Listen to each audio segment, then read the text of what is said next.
Good afternoon, ladies and gentlemen. Welcome to Dr. Olu Asekun's podcast. Today is another beautiful Wednesday, and we have a lot to cover today, but we also have a very, very short time. Extremely short time because I have to be in court in another hour. And of course, if I have to be in court in 1 hour, that means I cannot be here for the next 1 hour. So I will have to really be fast. So we are going to go into this pretty fast. Can you please? So welcome to our podcast. We are continuing with the updates on recent immigration. Can you please post the topic? I think it's recent immigration updates under the new administration. Okay, yes.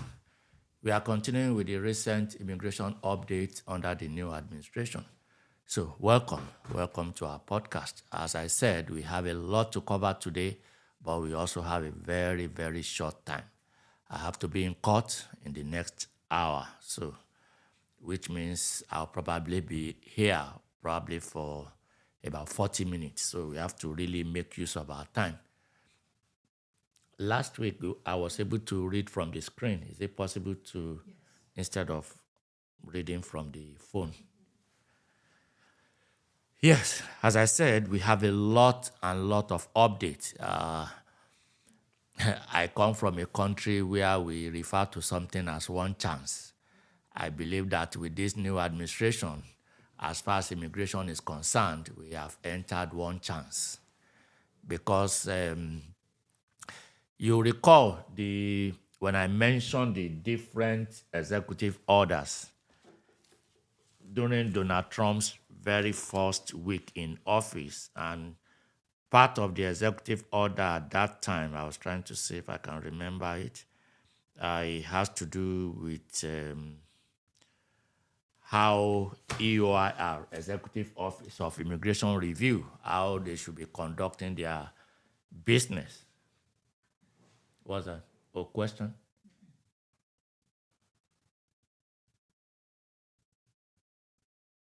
Okay. So now EOIR, they have rolled out lot of new policies, and these new policies are really becoming a pain in the neck. And today I'm going to go over some of the policies. Like I said, we have very limited time today because I have to be in court by 1 o'clock. So we have a lot of new memos, new policy regarding EOIR. EOIR, again, means Executive Office of Immigration Review.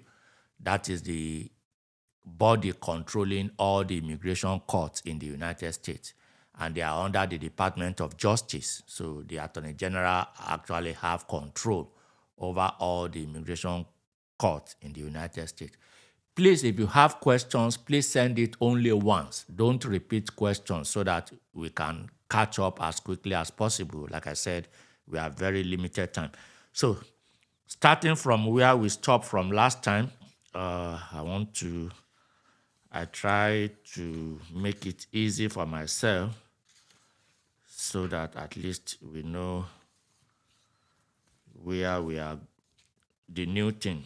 So under the new sweeping, what I consider sweeping EOR memos.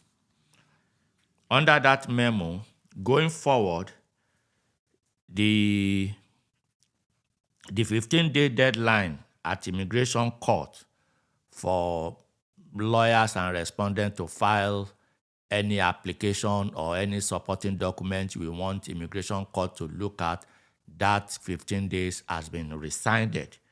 It has been rescinded. This is going to affect people in removal proceedings because it will lead to a lot of pre-termination of cases, pre-termination of reliefs, and it's going to lead to a lot of removal order.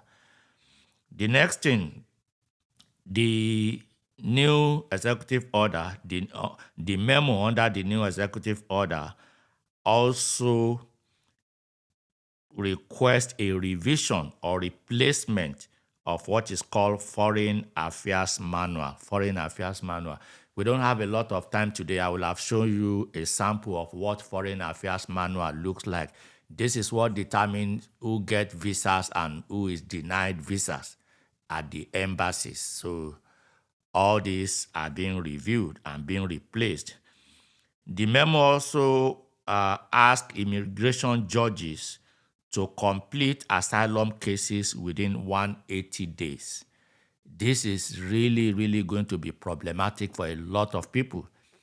Now, under the new memo, immigration judges have 180 days, which is 6 months, to complete asylum cases. So if you file a new asylum application, especially a defensive asylum, which is filed in court, the immigration judge is going to have only 180 days to complete this application. They have to take a decision within the 180 days. Now, in addition to that, even despite following the 180 days, the memo requires immigration judges to reject incomplete asylum applications.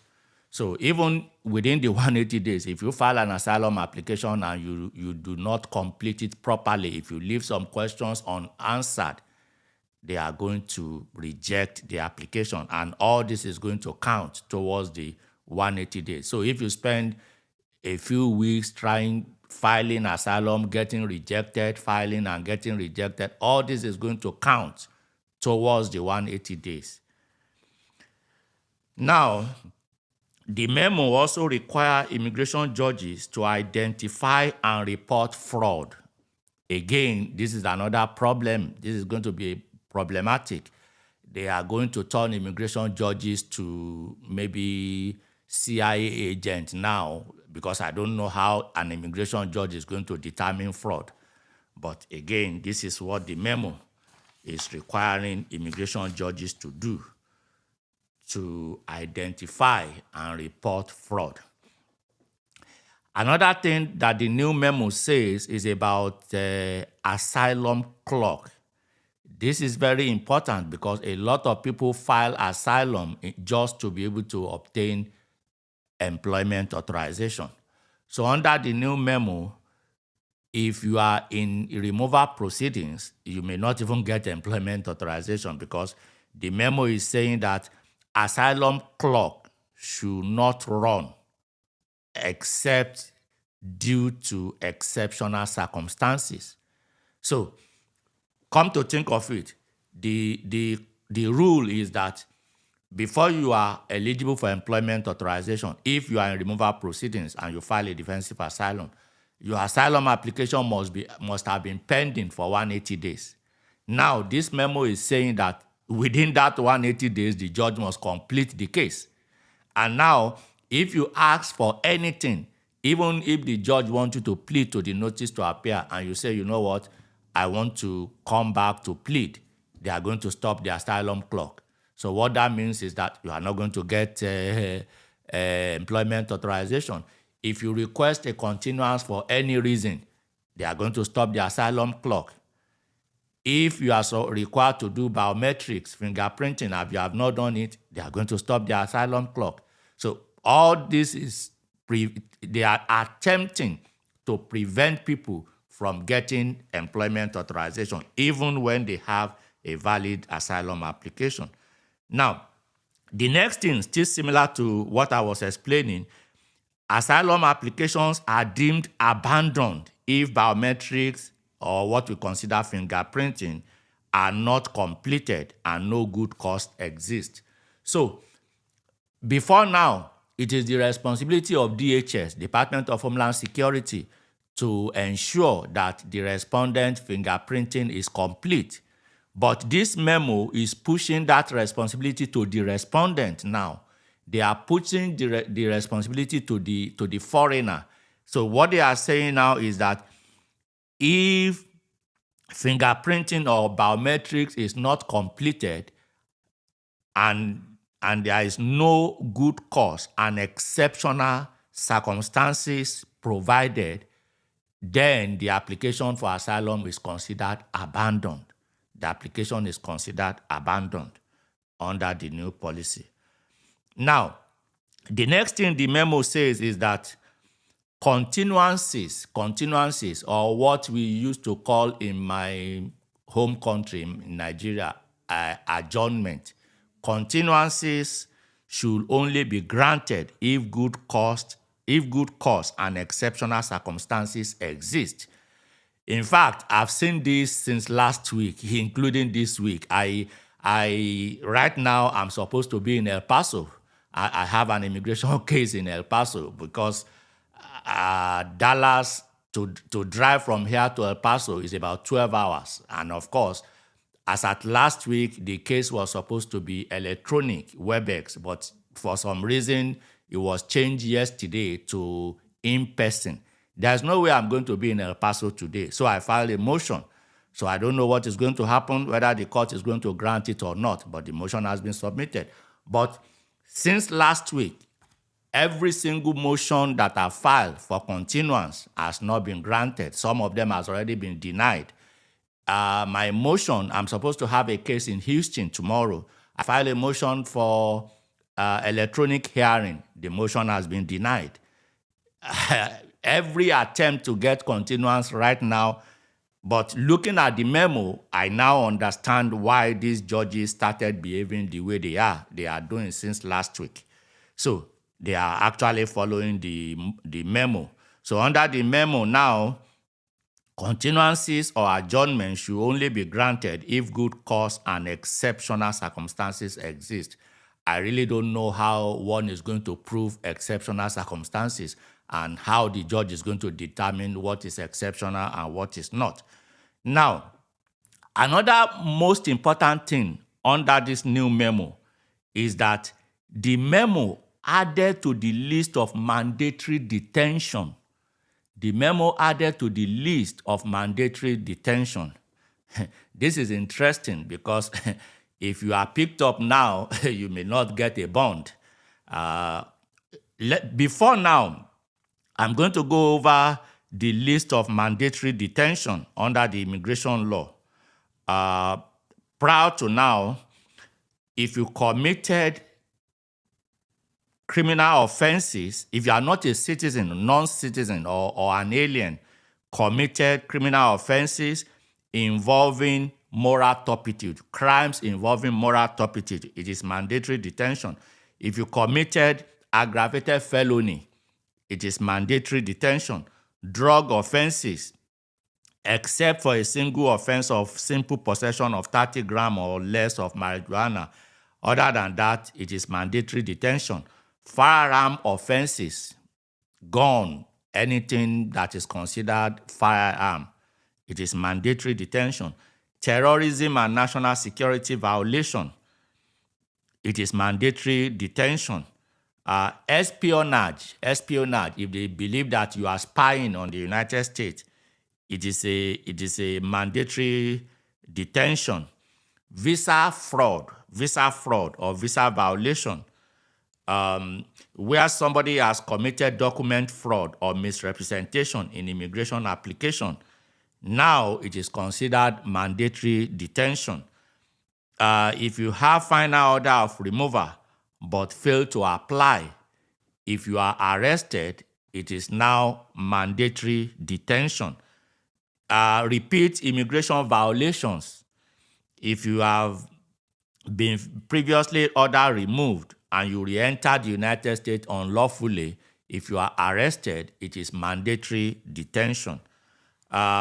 Any alien who is subject to expedited removal and does not have credible fair claim, it is subject to mandatory detention. I'm going to discuss expedited removal shortly, but I also want to complete this mandatory detention thing. Now, this new memo is saying that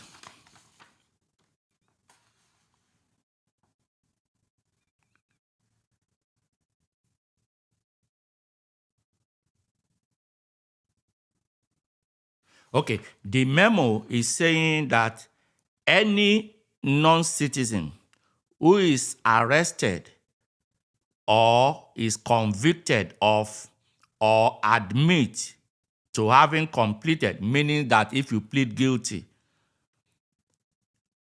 to burglary offense, is now mandatory detention. Theft, it is now mandatory detention. Larceny is now mandatory detention. Shoplifting is now mandatory detention. Assault of a law enforcement officer is now a mandatory detention. Any crime that results in death or serious bodily injury to another person is now mandatory detention.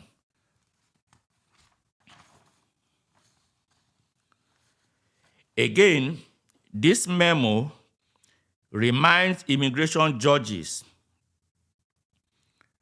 that children, prior to now, children under 18, they are treated differently. But under this new memo, they are not going to be treated differently. In actual fact, the memo says that unmarried children under 18 years of age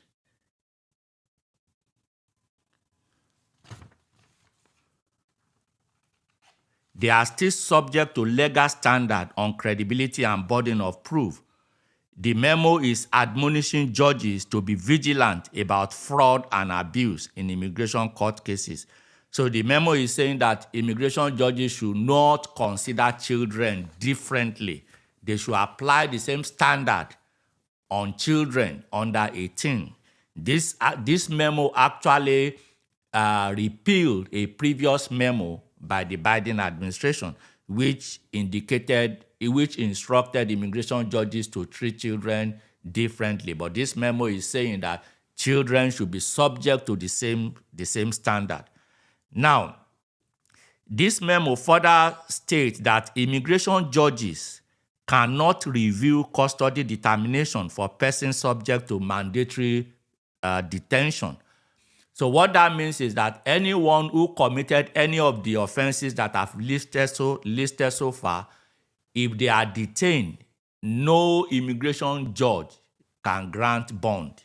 That is what the memo is saying. The memo is saying that they cannot challenge that determination. The immigration judges cannot review custody determination of anybody charged with any of these offenses or accused of any of these offenses. The memo is also saying that the Attorney General's decision regarding the detention of any alien or any foreigner or the denial of revocation of bond or parole is unreviewable. We are becoming a totalitarian nation. This memo is saying that if a bond is denied by ICE, you cannot do anything, especially if the ground is based on mandatory detention. But more importantly, the memo is saying that a parole, the denial or revocation of parole, cannot be questioned. In the last few weeks, a lot of people have raised questions about whether it is advisable to travel with advanced parole. With this memo, the answer is very clear. You are at risk if you travel with a with a parole, because parole is discretionary. And now this memo is saying that the parole can be revoked. And if it is revoked, no immigration judge can review that decision. So if you are considering traveling with a parole, it is important that you pay attention to this so that you are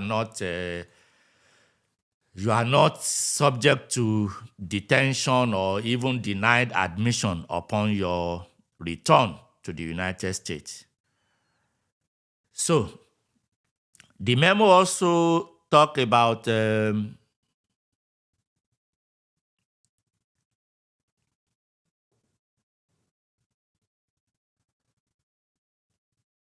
I think I've mentioned that. I'm going to quickly go into question because I have about 20 more minutes left. There are still a lot of things. Okay, before I go into question, let me quickly clarify the expedited removal that I mentioned before.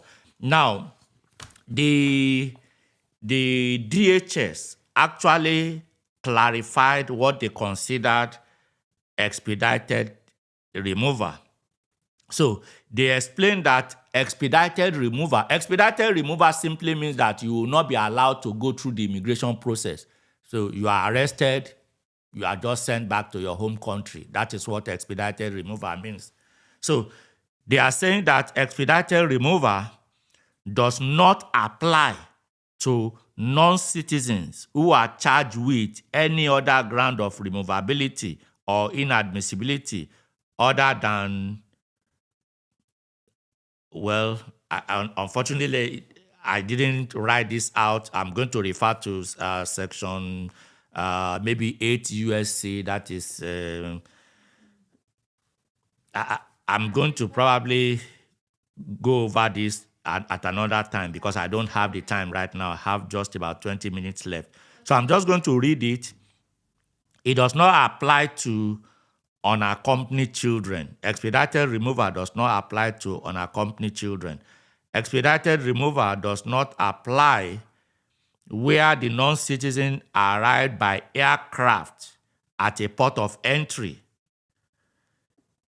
or where the United States does not have full diplomatic relation with their country of citizenship, that is, in the Western Hemisphere. So expedited removal does not apply in those situations. Applicant for admission under the visa waiver program, expedited removal does not apply to them. U.S. citizens, lawful permanent residents, refugees, or asylees who have not had their status terminated, expedited removal does not apply to them. Non-citizens or qualifying family members with approved petition for U visa. U visa is a victim of crime. Expedited removal does not apply to them. Expedited removal does not also apply to people with approved VAWA petition. Expedited removal does not apply to them. Expedited removal does not apply to people with approved T visa. T visa is a victim of trafficking. Expedited removal does not apply to them. Non-citizens that were permitted to withdraw their application for admission, expedited removal does not apply to them. What that means is that if you are at the port of entry and the officer is telling you that they are not going to allow you to enter the US, you can quickly tell the officer that, you know what, I want to withdraw my application for admission. I want to go back home voluntarily. So they are saying that expedited removal does not apply because you will still be permitted to return to your home country. And finally, expedited removal does not apply to individuals who were admitted or paroled. Of course, if you are admitted into the United States or you are paroled into the United States, expedited removal does not apply to you. As I said at the beginning, today is a very, very extremely busy day for me. I have to be in court by 1 p.m., so I have just about 15 minutes left to answer questions. So, do I start answering in that order? Okay. The few questions that I have, hello, I'm in USA on Esther since December 2024. My hubby and I are married. Do I wait for end of 90 days before filing marriage adjustment of status? No, you don't necessarily have to wait, because if you have been here since December 24, January 24, February 24, March 24 is probably going to be 90 days. You don't necessarily have to wait. If you wait, it doesn't cause any harm, but you don't necessarily have to wait. The only thing you will be prepared for is to explain why. You just have to show that you didn't have immigrant intent at the time you are entering the United States. That is all you need to accompany your application with, but you don't necessarily have to wait. If you are married, you can file. The next question. Good afternoon. Oh, that's the next. Okay. I'm in the US and about to apply for my EB1A, but my wife is abroad and I intend to put her name in the application. Will this delay getting my green card? No, it doesn't. Once you list your wife's name, that is all you need to do. After you become a citizen and after you become a permanent resident, when your application is approved, you can do a process that is called follow to join.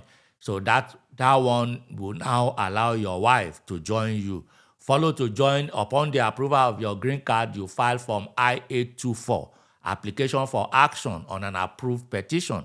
And that application will request USCIS to forward your file to the National Visa Center and notify them that you are already a permanent resident and you want your wife to join you. So National Visa Center will contact you, request you to pay the immigrant visa fees, and then you continue the process until your wife is interviewed and obtain the visa at the embassy and join you here as a permanent resident. The next question. Okay, how long will it take for her to get her green card abroad? Well, that is something that I cannot determine because there's a lot of backlog right now at the embassy. But what I can tell you is that it's a 3-stage process. Four-stage process after you got your own green card. After you got your green card, you will have to file Form I-824. I can't remember the processing time in my head right now, but you can Google it, Form I-824, processing time, check it with USCIS. It will tell you, give you an idea of the processing time. Upon approval, you submit application for immigrant visa to the National Visa Center. Depending on how competent you are, that process could take anywhere from 3 months to even years, depending on if you know what you are doing. And of course, after everything is completed, the National Visa Center will send you an email confirming that they have received all the documents required, that your case is documentarily qualified, and thereafter, they are waiting for interview date at the embassy. Now, as for how long it will take for the embassy to give you an interview, especially from Nigeria, that is something that I cannot guarantee. Embassy, the U.S. Embassy in Nigeria, they have a lot of backlog, so I cannot really predict that. So the next question, please, it's been 117 after my N400. What does that mean? Or maybe it's trying to say it has been 107 days, 117 days. Could it be that what it's saying? Okay, after my N400 interview and my case status is taking more than expected. How many days is 4 months? That's, is it 120 days? 4 months is 120 days. 4 months is 1 day. So it's not, they are still within processing. You can't do anything. You still have to wait. You can only complain after it has been 4 months after your interview. They have up to 4 months after interview to adjudicate your N400. The question continues. Okay. And my case is taking more than expected. It's under the 5-year rule, and now my husband and I are divorced. I don't know what to do. Well, I will need more information. This is not something I can answer right away, but the truth of the matter is, if you file your citizenship based on your marriage, based on the 3 years, if you and your husband are divorced, it simply means that you are no longer eligible under that category. And the right thing to do is for you to withdraw your application. Notify USCIS that you are no longer together with your U.S. citizen spouse. Don't let them be the one finding out, because if they are the one that found out, it becomes fraud on your part. But if you notify them, withdraw your application, wait 5 years and reapply on your own. I mean 5 years from the date of your green card. I'm not saying another 5 years. Just calculate 5 years from the date of your green card and apply on your own. But it is important that you are the one that notified them. If they are the one who found out after your divorce, that will be fraud. Because if you are divorced, it is your responsibility to notify them. Please do that as quickly as possible before they found out. Because even if they approve your N400, If they found out later, your citizenship can be revoked at any time. As I've said on this platform many times, the only time a naturalization can be revoked is if immigration can prove that the naturalization was obtained by fraud in the first place. This will be considered fraud if you do not notify them. The next question. Please, my wife is a U.S. citizen. She petitioned for me with my green card application. I-130 has been approved, but my green card application is pending since 2021. Is it a continuation? And how long will it take for her to get? The only one Juice is a different person. So this one ends at the since 2021. Well, this is 2025. If your application has been pending since 2021, something is definitely not right. So if you have a lawyer, tell your lawyer to file mandamus. If you don't have a lawyer, consult one to file mandamus on your behalf. And if you believe that it is something you can handle, you can also file mandamus.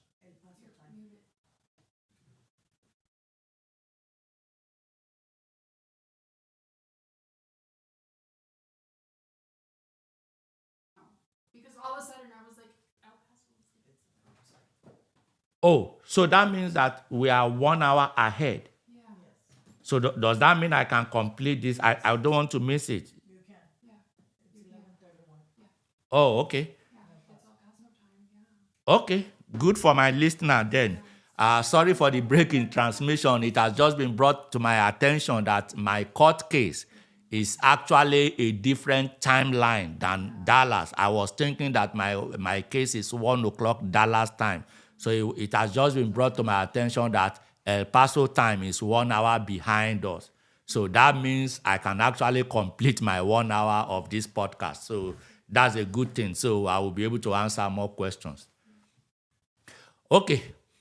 Can a U.S. citizen travel to Nigeria without a visa? Oh, yes. We have answered this question 1 million times. I don't know why people keep repeating the same questions. Yeah, you can travel to Nigeria without a visa if you have a Nigerian passport. So what you need to do when you are checking in. That's not the question. What's the question? Can a U.S. citizen travel to Nigeria without a visa? Yes, I said if you are also a Nigerian citizen. If you are also a Nigerian citizen, yes, you can travel with your Nigerian and U.S. visa, a U.S. passport at the same time. When you get to the airline, you check, you present your American passport. So once they swipe your American passport, you have met that requirement that stipulate that a U.S. citizen must exit and enter the U.S. with American passport.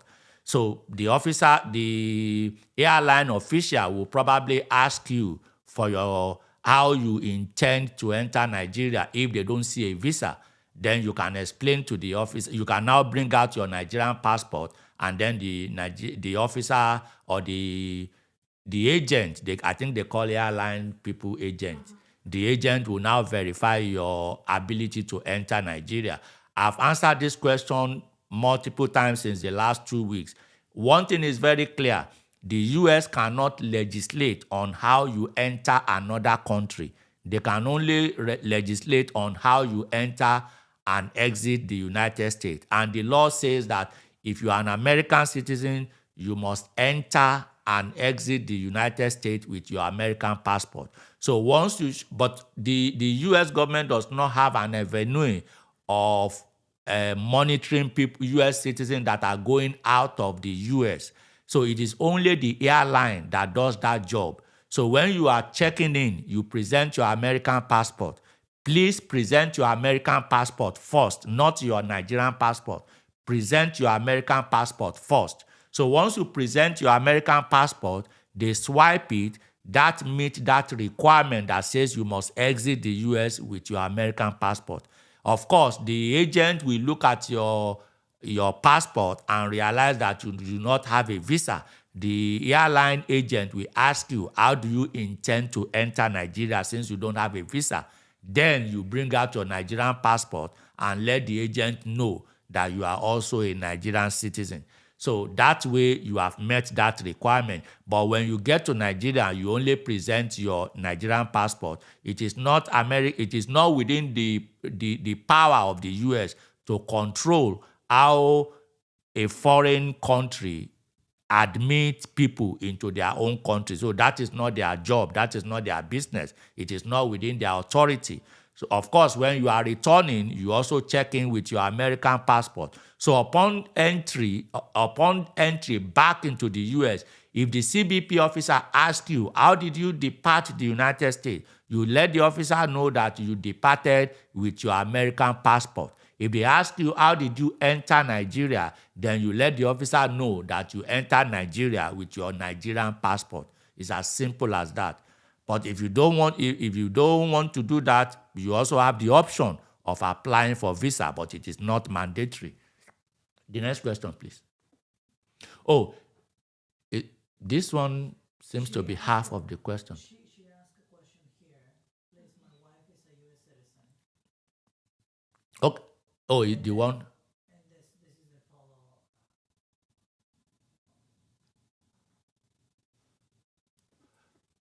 Oh, you mean follow up to the delay?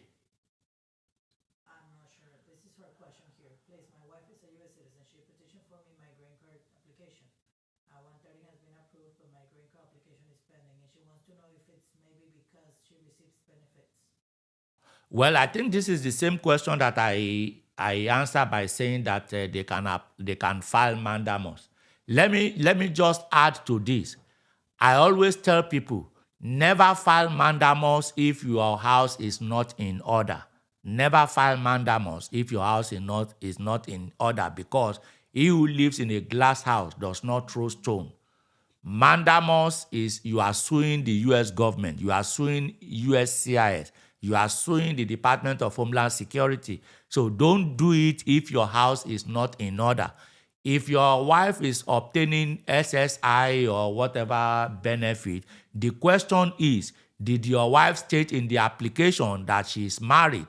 Did your wife list your name in that benefit application? Because you cannot tell one agency of the same government that you are married and tell another agency of the same government that you are single. So those are going to be problematic. So if you file mandamus, your case is probably going to be expeditedly denied. So you have to know that your house is in order before you can think of mandamus. Of course, apart from mandamus, if your wife is obtaining benefit from the government and in those benefit application, the marital status is recorded as single, or you are not even listed as a member of the household, you know that that is a recipe for disaster. Of course, that will definitely bring a lot of problems. So the next question. Good day, doctor. Thanks for all you do. Please, someone who has applied for asylum and expecting EAD and Social Security, how does he react with respect to ICE raid? Thanks for your response. Anybody with a pending asylum application is legal. So just make sure that you have the receipt notice of the asylum application with you. Have a copy with you at all times. So if you happen to encounter ICE, just show them that you have a pending application for asylum. However, please listen to what I have said previously. That is why I took time to explain expedited removal. You have to be sure that you are not in the category of expedited removal, because if, for example, you have previously been ordered removed and you re-enter the US unlawfully and then apply for asylum, that will still not prevent you from being expeditedly removed.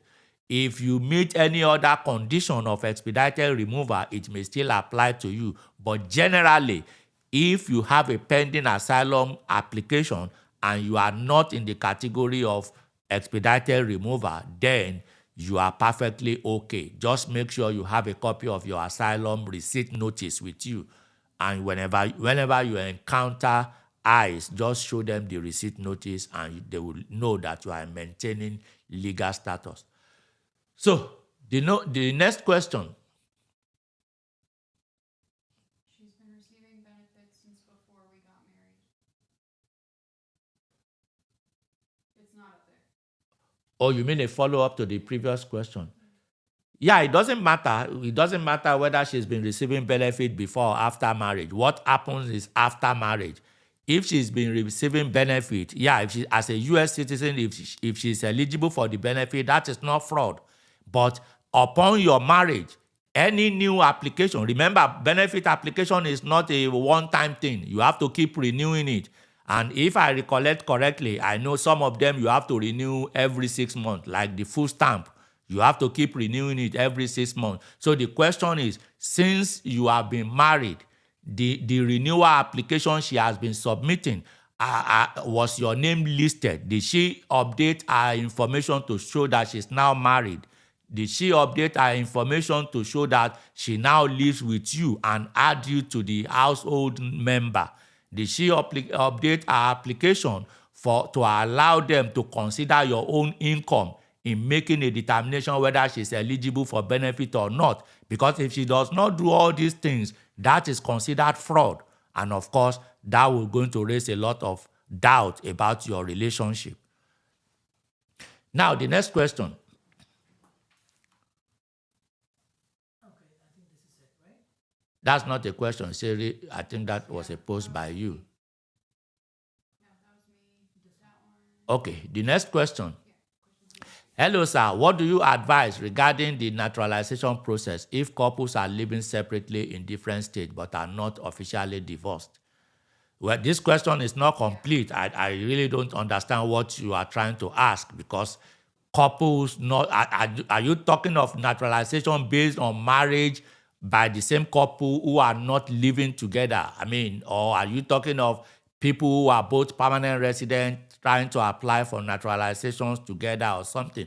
But assuming that you are talking about US citizens who petition for someone and they are not living together, of course, that is going to raise a lot of red flag during naturalization. So you bet it is advisable for you to wait till you have been a permanent resident for 5 years so that you apply for naturalization on your own stand rather than based on the marriage. Even though at that, they can still review your relationship. They can still review and determine if your marriage was legit or not, for as long as you are not yet a US citizen. The next question, okay, this is a question from last week. I thought the question from last week should come first so that we clear them before we go into new questions. If there are still other questions from last week, please post it. I know I posted all of them. It's just people were asking questions while I was posting them. Okay. Did you move it? Yeah, you already answered this one. Oh, okay. Could it be because my wife received benefit? In short, how does... You already answered that. We already answered all that.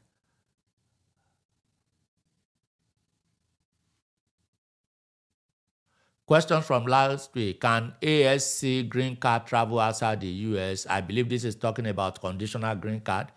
Yes, you can travel for as long as your green card is valid, but it also depends on the grant for obtaining your green card. If you obtain your green card based on your marriage, you have to be sure that you are in good stand with your spouse before traveling, because as I said last week, upon return, the ICE officials can call your spouse, and if you are not in good terms and your spouse does not even know that you are outside the country, that may create problem. No, AS6 is asylum. AS6. AS6. Oh, maybe I read it wrongly. Yeah, AS6 is asylum. No. Green card is green card. Once you have a green card, you can travel outside the country. But if you are talking about traveling to the country that you are supposedly running away from, that is problematic. My answer would be no to that question.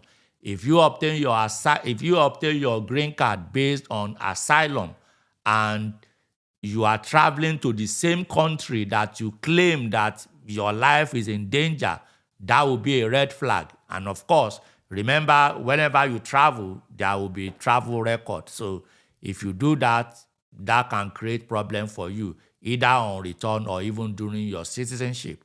Because in your citizenship application, there is a question that we ask you. Have you ever traveled out of the United States? Which country did you go to? How long were you there? And of course, if you voluntarily return to the same country that you claim that your life was in danger, that may be problematic. But traveling to any other country, yes, you can do that. Your green card is as good as any other green card. But after your citizenship, then you can travel anywhere, even including the country where you claim you are running away from. The next question, please. Okay. Good afternoon, doctor. Thanks for all you do. May God continue to bless you and your team. Thank you. I have my green card through VAWA in 2023. Please, can I go ahead to apply for my family, especially my son, is 17 this month? Whoever sent this, I'm assuming that this person got the green card. Maybe maybe the person is a self-applicant, because I know. I'm talking of how the processing. This person probably didn't use a lawyer, because if you used a lawyer, you should have known that your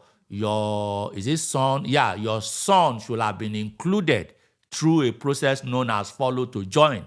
Unfortunately, it is not every lawyer that understands all these things. But this is something you don't necessarily need to file for your son. Your son should have been a part of that application. That is something that we have done 1 million times in this office. It does not require a separate application.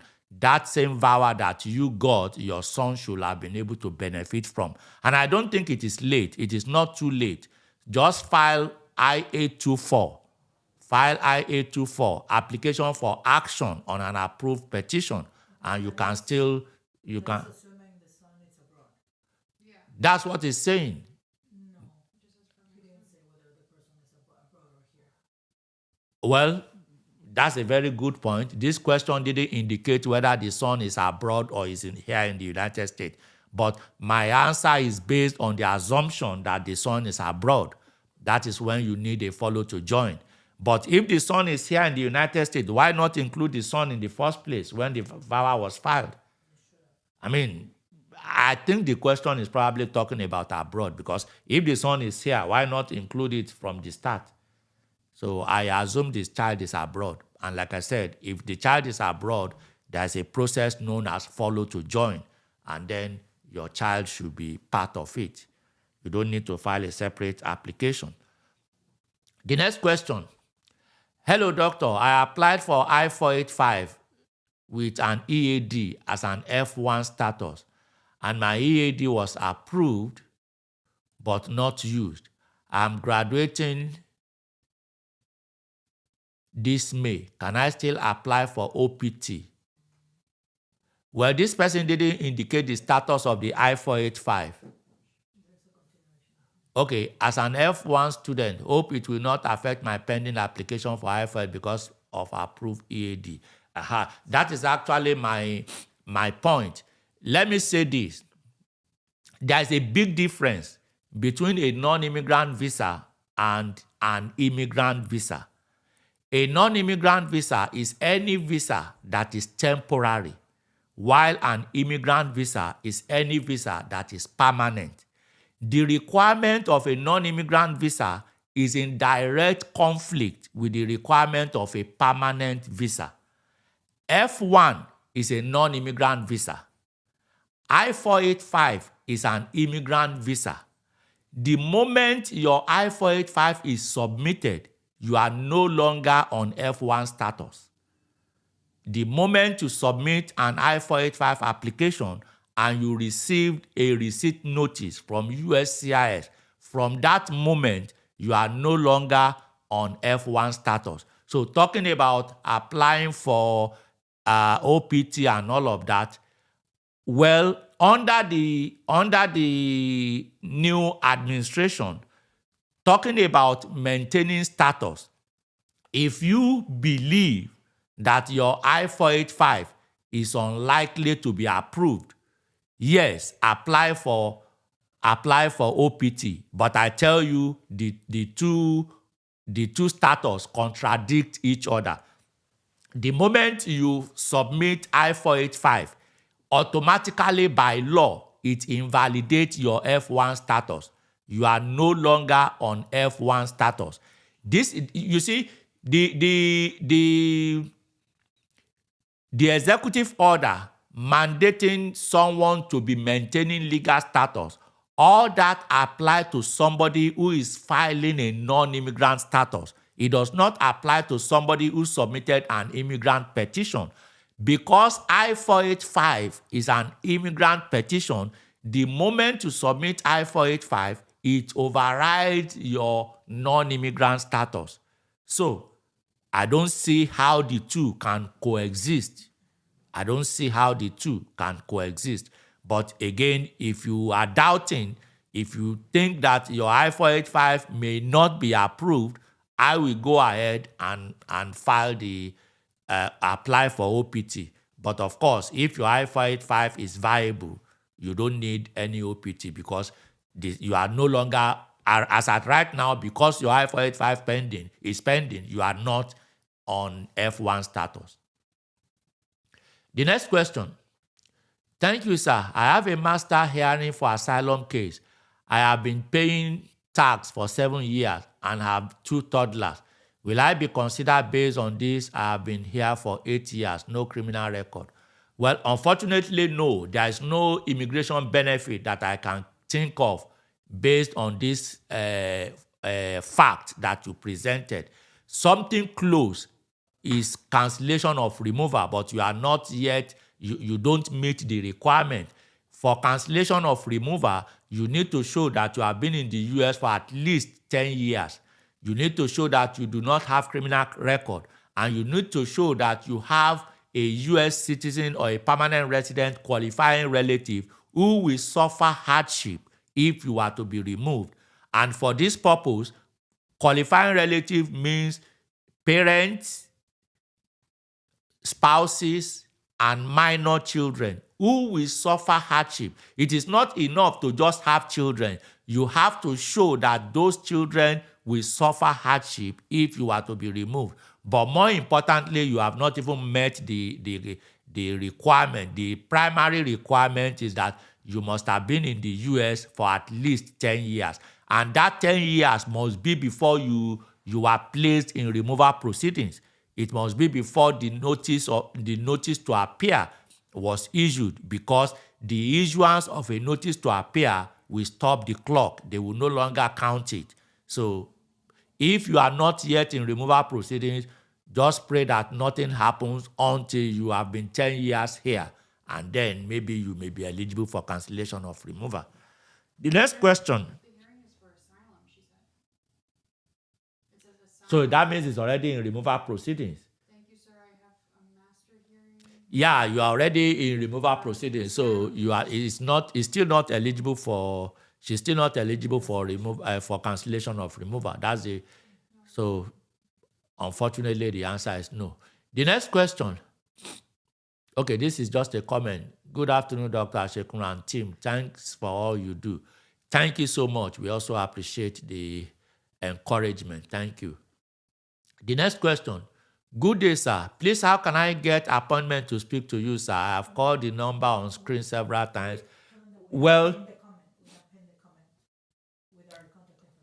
okay, my team here just said that our contact information has been provided to you. Please check. Is it pinned?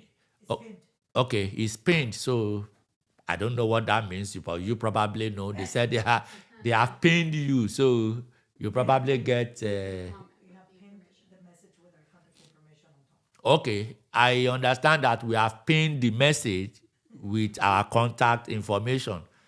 Like I said, I don't know how that works, so you probably do.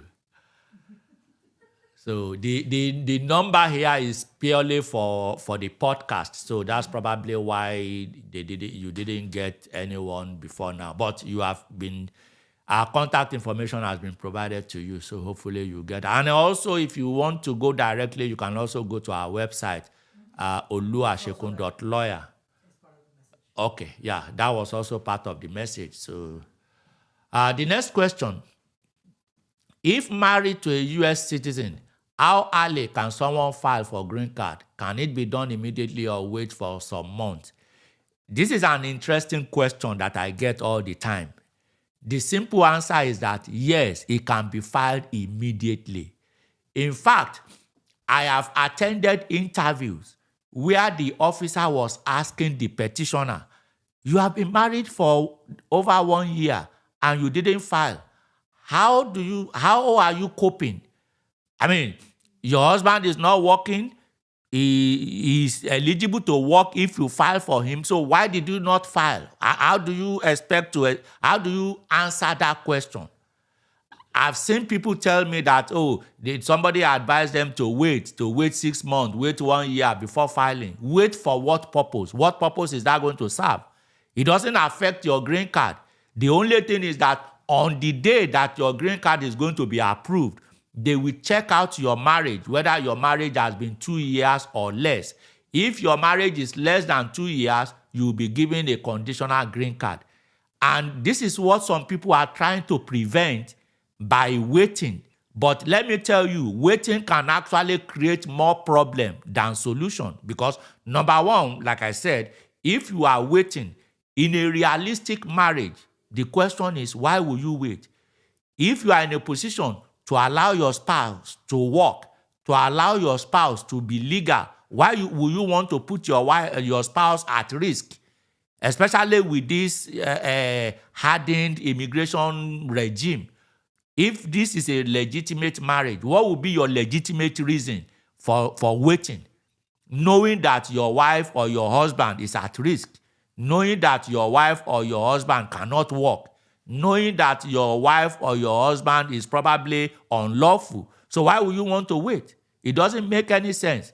And let me tell you, even if you file immediately and you obtain a conditional green card, that 2 years still count towards your citizenship.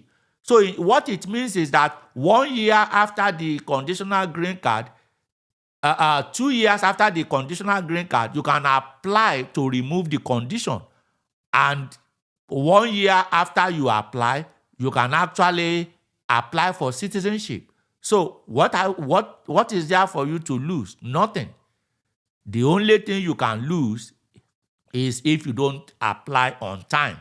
And of course, like I said, from experience, I've seen this questioned by immigration officers. And put yourself in the shoes of the immigration officer. If two people who claim to be legitimately married, if they come to you and they have been married for a long time, and yet the one is illegal, one is legal, will you not question the rationale behind why they didn't apply, even though one is already a U.S. citizen? So it doesn't make sense. So simple answer, there is no waiting time. As soon as you are married, for as long as you have started living together and commingling your asset as a couple, you can apply immediately. The next question. Good day, sir. My fiancé's K1 visa is ready to be transferred from MVC to the embassy. Is it advisable to transfer the case to Cotonou since Lagos is on hold at the moment? Well, I don't know the situation in Cotonou. I don't think, did we process any K1 from Cotonou? Is the Republic of Benin. Did we process anything recently from that country? Not on K1. We didn't process. So I really don't know the situation in Cotonou. But the truth of the matter is that Lagos is currently on hold. That is very accurate. They are on hold. And of course, they are aware that a lot of K1 approval will expire within 90 days. And of course, they are working on resuming. But I can't tell you whether to transfer to Cotonou or not, because I don't even know the condition in Cotonou. So that, you don't transfer from frying pan to fire. So I don't know the condition in that place right now. Okay, there's a follow-up to that here. Will his medical? Okay, will his medical and police document be accepted as well? Well, you know that the process of transfer, you have to contact the National Visa Center. And secondly, you also have to show evidence that is legal in Cotonou. They don't just transfer. One thing you need to understand is that the US government will never, under any circumstances, participate in anything that is illegal in any country. So going to Cotonou from Nigeria and applying the petition may not be approved, because number one, your spouse will have to show, or your fiancé will have to show that he or she is a legal resident of Cotonou before they can even consider transferring the case to Cotonou. It is not by traveling to Cotonou with ECOWAS visa. That is not what is going to enable transfer. No, she will have to show that she's a legal resident of Cotonou before the embassy can transfer, before the National Visa Center can transfer it. And again, I don't even know the condition in Cotonou right now, so I'm not in a position to tell you whether it is a good move or not. But the first thing and the most important thing to note is that if you are thinking of transferring it to Cotonou, you will need to show that your fiancé has a legal resident status in Cotonou, not only your ECOWAS passport.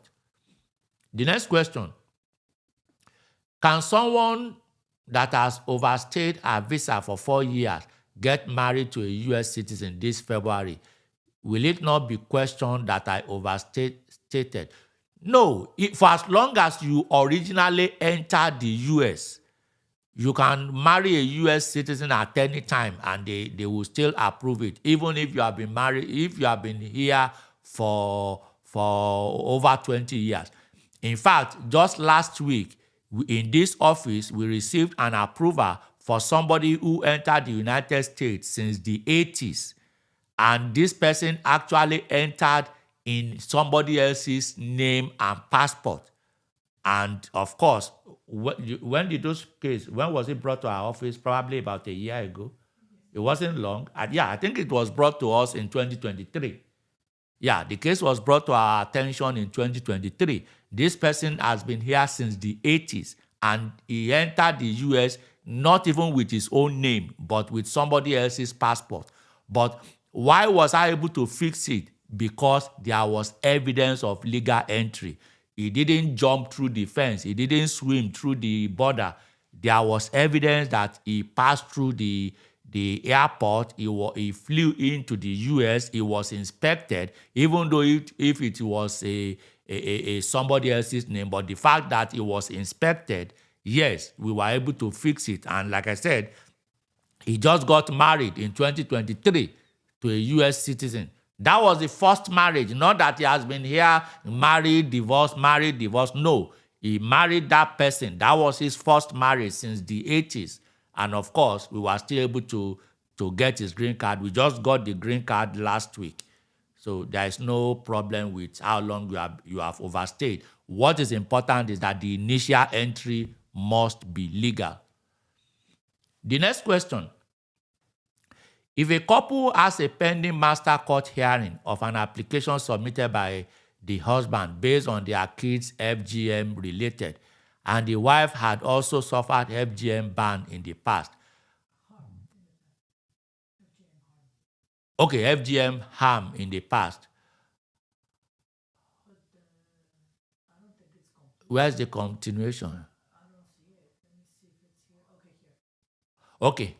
But the wife had also suffered FGM harm in the past, but the wife's harm was not mentioned in the initial application. Can the wife now submit another application based on her FGM harm in the past? You know, the answer to this is a little complex, and let me explain this. The simple answer to your question is yes, but the reason I want to explain it is that, number one, I don't know how long you have been in the United States, but I'm assuming that you have been here for more than 1 year. So if you are submitting a new application right now, you are going to face the problem of not submitting your application within 1 year. So in order to avoid that, please, can I get a tissue? I think I'm having a running nose, please. You can get it from my office. I have some too. Now, in order to overcome this problem so that you don't create another problem for yourself while trying to solve one problem, I assume because you are in removal proceedings, I assume that you have a lawyer. So talk to your lawyer. But this is what I'm going to advise you to do. You can tell your lawyer this.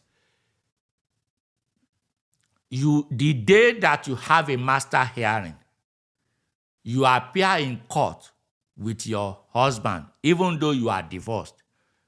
During the proceedings, you tell the court that you are divorced and you want the case to be separated, that you want the asylum case to be separated.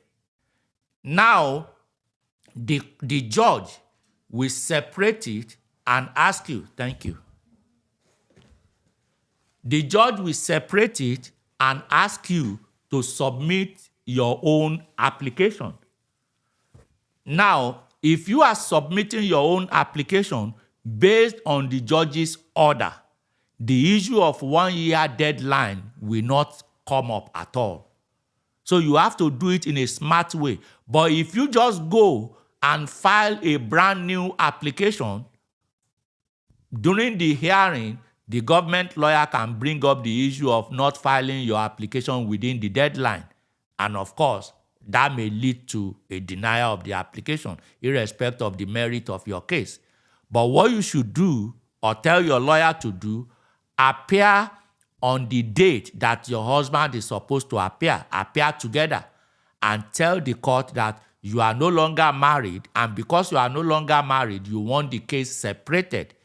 And then it is the judge that will now tell you to submit a new application for asylum. So, and when you are going to submit that application, your application is now going to state that following the judge's order, we are submitting this application.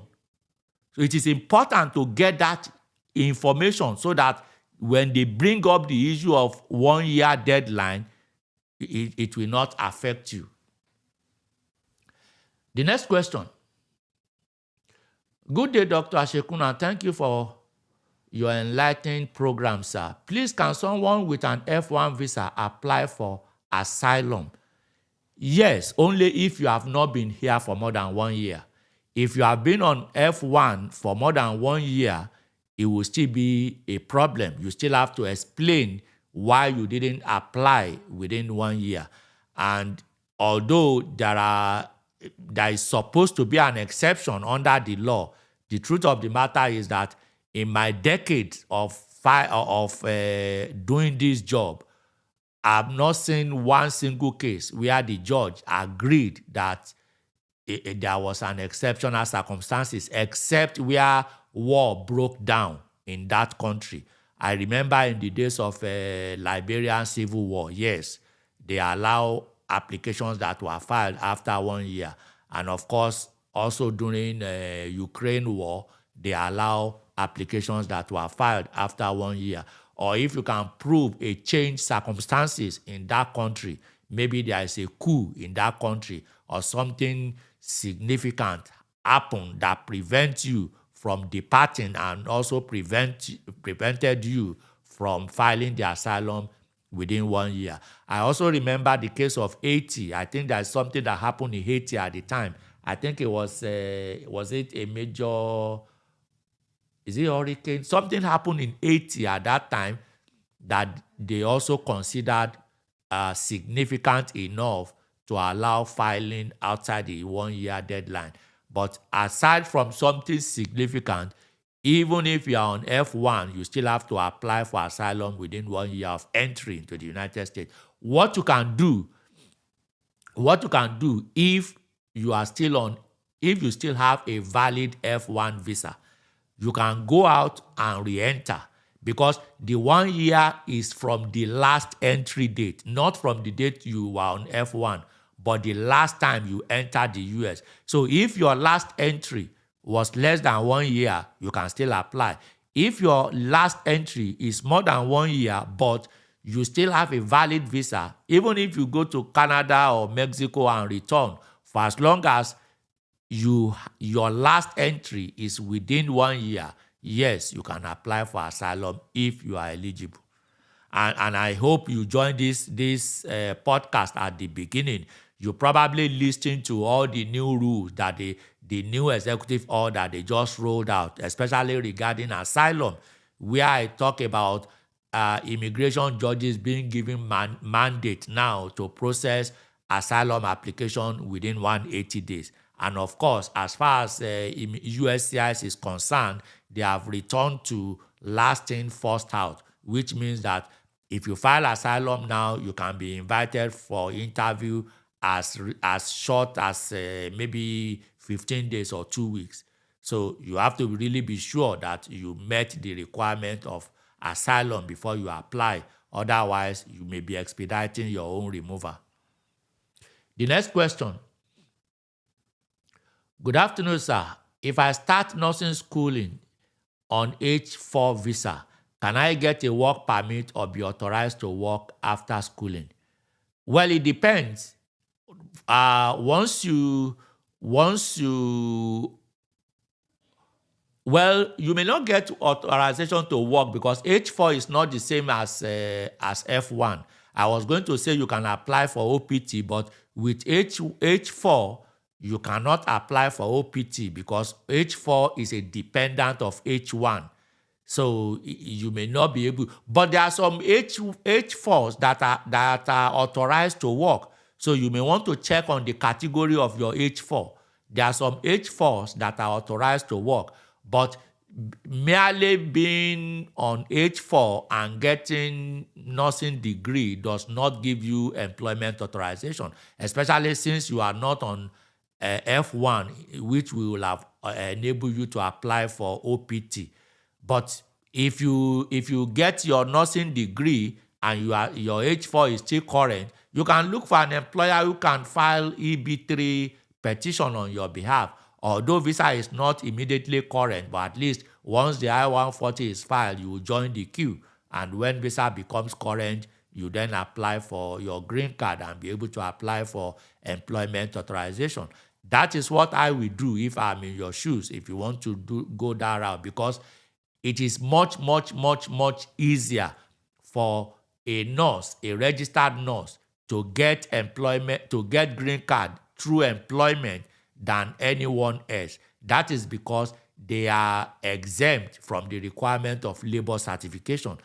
Labor certification is a very, very lengthy process which requires an employer to offer the position to American citizens first before they can consider a foreigner. But with nursing and physical therapists, those two positions are waived. They are not required to go through the process of labor certification. So if you are already considering going to nursing school, please go ahead. If you are already in nursing school, just complete it, get your board license, and then look for an employer to sponsor you. It is relatively easy to get an employer to sponsor nurses and physical therapists. The next question. Is it safe to travel with a 2-year green card under this administration? The green card was obtained in 2024 and was used to travel last year. Is it still valid till? It is still valid till 2026. Oh yes, you can travel. You can travel with a conditional green card. The only caveat, make sure that you are still in good relationship with your spouse, because upon your return, the CBP officer can call your spouse to verify where you are. And like I always say, most of the time on this program, I always use my experience as an example in this podcast. I've seen a situation where someone traveled with a 2-year green card. Unfortunately for this person, the American citizen spouse, who was the petitioner, was not even aware that this person has traveled outside the country. So when this person was coming back in at the port of entry, the officer looked at the green card, realized that it was a conditional green card that was based on marriage. So the officer decided to call the spouse, the U.S. citizen petitioner. Hello, this is CBP officer so. I'm calling to ask a couple of questions regarding your husband. Please, where is your husband at this time? The wife responded, my husband is at work. This is somebody who has been out of the US for a couple of weeks and was returning. So apparently the wife didn't know that this person traveled. So if your house is not in order, you better stay here until you get your citizenship or get your 10-year green card. That would be my advice. Good evening, sir. I was a citizen in which I still want to file in for my 3 children in Nigeria. Twins. Sorry, my phone is ringing, and I will have to let this person know that I'm having my podcast. I will call the person back. Sorry, the last question. Good evening, sir. I was a citizen in which I still want to file in for my 3 children in Nigeria. Twins will be 40 years by 5/27/25. Daughter married with 2 children, 34 years now. Kindly enlighten me. Excuse me. Well, based on the ages provided for these children, these are not considered immediate family. These are considered extended family members. Yes, you can still petition for them by submitting Form I-130 on behalf of each one of them. You have to do it individually. However, because they are not considered immediate family, the processing time will take several years. It may take up to 10 years or more, but the journey of 1,000 miles begins with a step. Go ahead and file the I-130, and then they will join the queue. What about twins will be 40, daughter married with 2 children? Yeah, you can still petition for I-130 for married children of U.S. citizens. Yeah, it just takes time, but it is still possible. So submit the petition on their behalf individually, and then they join the queue and you wait. Can you please move up the next question? The next question. Dear doctor, thanks for all you do. My question is in regard to my son.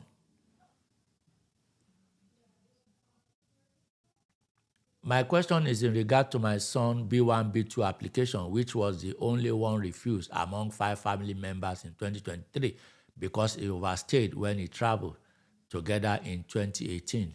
Even though we obtained extension of stay, which was approved. How do we make case for his visa? Because he didn't break any law. Now we left him alone in Nigeria. Well, that's a very valid question. The only thing I want to say is that there is really not much that you can do. He will just need to reapply. In his reapplication, he should explain why he stayed here for that long, and to also explain why he needed to extend his status. The truth of the matter is that B1, B2 visa or any other non-immigrant visa is discretionary. It is 100% discretionary. There is really nothing any immigration lawyer or anyone can do about it. It is within the exclusive jurisdiction of the consular officers. That is the way the Congress gave them the authority. And because it is discretionary, you cannot question their decision. The only thing you can do is to reapply and just explain and pray that they will approve it. It's a discretionary thing. There's nothing else we can do. But if you decide to reapply, let him provide a very, very detailed explanation as to why he stayed here for that long. Because for him to have to apply for an extension, that means that he must have stayed here for more than 6 months. So what was he doing? So in his explanation, provide a detailed explanation of what he was doing for those 6 months. Let them know that within those 6 months, he didn't work unlawfully, he didn't violate any law, but more importantly, explain what he was doing for all those 6 months. That was not enough to the extent that he had to apply for an extension. Although it did not violate any law, the fact still remains that it is a discretionary application and there is no right of appeal. So the only thing you can do is just to reapply. The next question, please check my time. I see it's already 1:20. I have to close this by 1:30 at the most because I have to prepare for court. Yeah, we should honestly probably wrap it up. Yeah, I have to be in court within the next 30 minutes. So I have to round up probably within the next 10 minutes. Okay, the next question. If someone has a VAWA petition pending, will someone be on expedited removal? No, I've already explained this. Maybe this person didn't join us from the beginning. Let me see if I still have that list of expedited removal. Okay, yeah, I still have it. Expedited removal does not apply to the following. 1, it does not apply to anyone, any non-citizen who is charged under 8 USC section 1182 A6C or A7. It does not apply to unaccompanied children. It does not apply to citizens where the non-citizen arrive by aircraft at a port of entry and the United States does not have full diplomatic relation with their home country of citizenship that is in the Western Hemisphere. 3, it does not apply to applicants for admission under visa waiver program. It also does not apply to U.S. citizens, lawful permanent residents, refugees, or asylees who have not had their status terminated. It does not apply to non-citizens or qualifying family member with approved petition for U visa. It does not apply to non-citizens with approved petition for VAWA. It does not apply to non-citizens with approved petition for T visa. T visa is victim of trafficking. U visa is victim of crime. It does not apply to non-citizens that were permitted to withdraw their application for admission at the port of entry. And it also does not apply to individuals who were admitted or paroled into the United States. So, it does not apply to you. The next question. What happens to my current status if a green card application is denied? Well, if a green card application is denied, you will go back to the status you were at the time the application was filed. So in other words, if you were on B1, B2 at the time you apply for green card, upon the denial of your green card application, you go back to your B1, B2. But if your B1, B2 has expired, then it means that you no longer have a valid status. So you have 30 days to either do something or get out of the country or become illegal alien. The next question. Good afternoon, sir. I'm in this U.S. awaiting asylum approval. My sister, who is a citizen, filed for me, an alien relative. Will the process be expedited as I'm already in the U.S.? No, sir. The process cannot be expedited because these are statutory provisions. Siblings of U.S. citizens are not considered immediate family. And siblings is actually the least on the list of classification of families.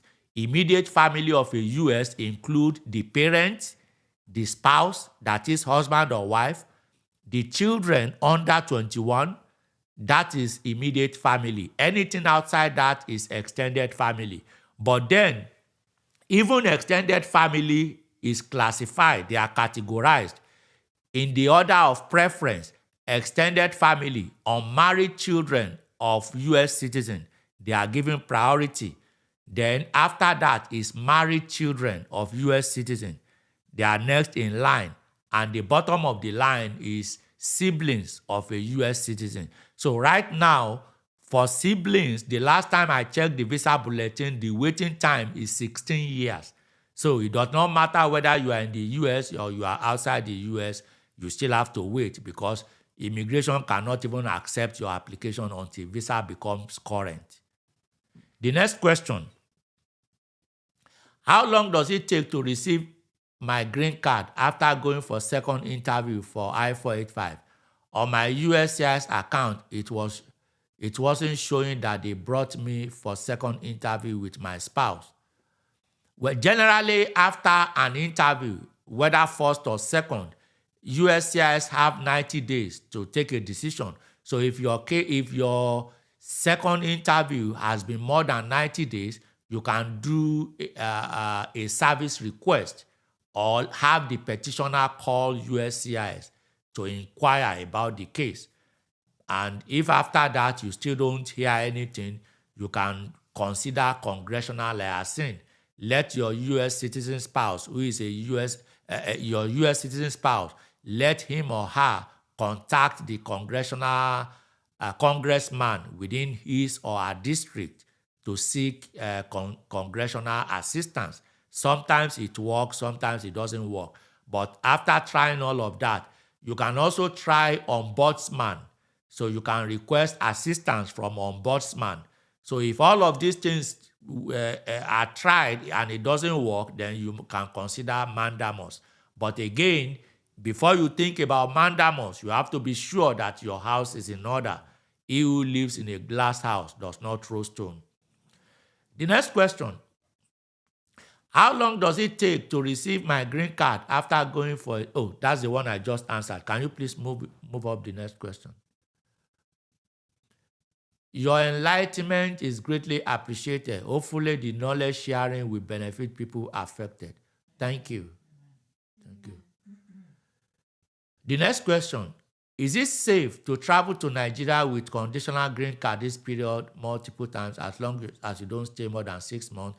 We have answered this question multiple times. If your house is in order, yes, you can do it. She's been receiving benefit before. Look, I think that's a follow-up to the question I've already answered. Okay, the next question: will USCIS approve my wife to bring my kids as step kids to US when my own green card application is still pending? Well, I will need a lot of more information to. Yeah, I will need more information to answer this because I don't know how you got your green card. If, for example, you got your green card through marriage here and then you remarry and now you want your wife to bring the kids, even your own marriage can still be subject of questioning. Especially, well, I don't know. Like I said, there are so many things that I don't know, so I don't want to speculate. I don't know whether this person you have been married before or this is your first marriage. I don't know how long you have been married. I don't know how you yourself obtain your green card. I don't know whether you're married to the U.S. citizen, whether you got your marriage through U.S. citizen. And I mean, there's a lot of unknowns. So I can't really answer the question without knowing all of the facts. So I will go to the next question. Good afternoon, sir.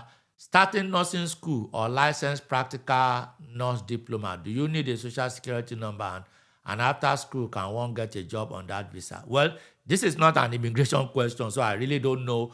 Every school, I believe that every school have their own policy. I don't know if the school you are applying to will require social security. Like I said, every school have their own policy. Every state have their own policy. I remember when I came to the United States, I also came in on a B1, B2, and I applied for bar exam before I even got legal status or social security number. Texas as a state would not allow me at the time, but New York did. New York allowed me to take the bar exam even though I didn't have social security number. They actually allocated a special number for me for the purpose of the exam.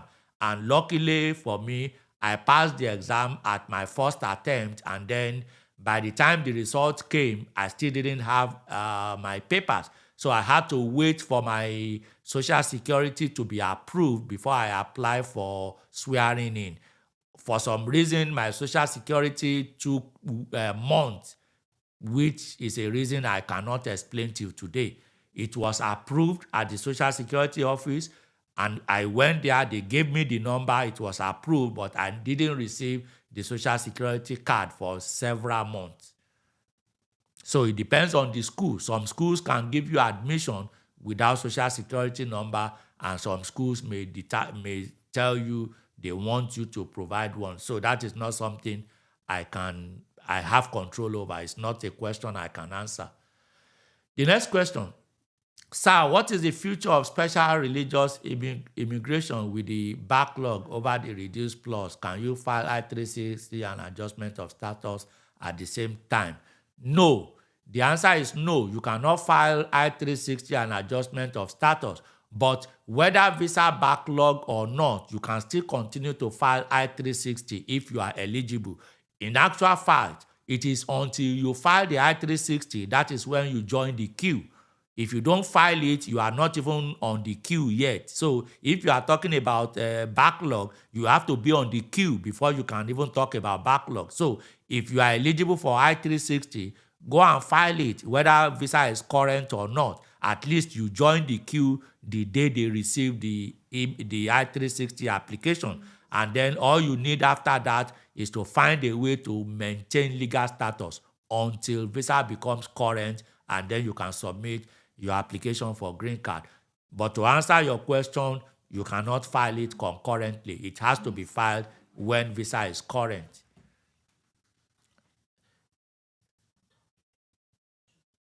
Well, no, we need to stop because the hearing. What's the time? It's already 1:32. I think I'm just going to answer this last one, and then we will continue from.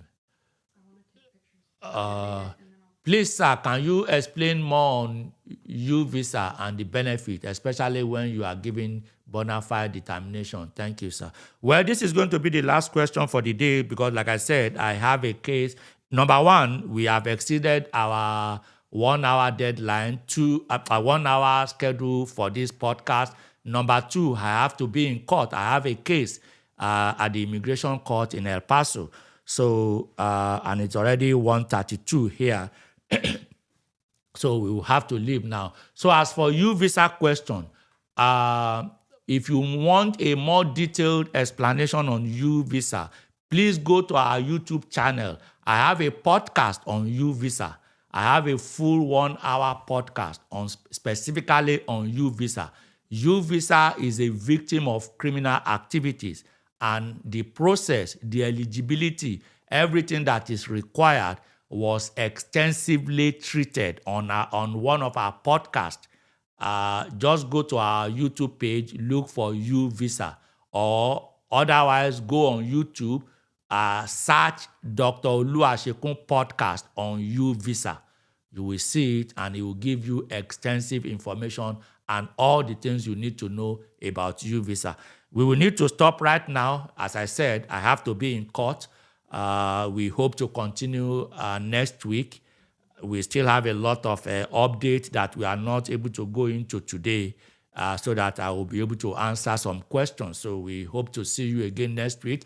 Always remember, we are doing this pro bono. We are not doing it so that we can get clients. We are not doing it so that we can get any form of recognition. There is only one reason, and one reason only, that we do this.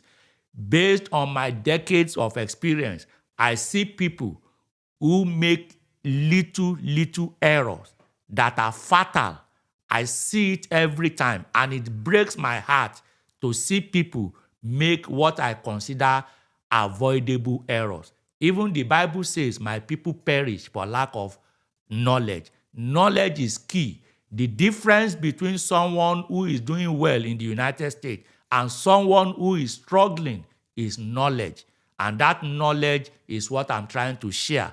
So hope to see you again next week. The only way to show appreciation is to spread the news. Let other people benefit too. Don't be selfish with this information. Hope to see you again next week. Until then, I remain yours truly, Dr. Olu Asekun.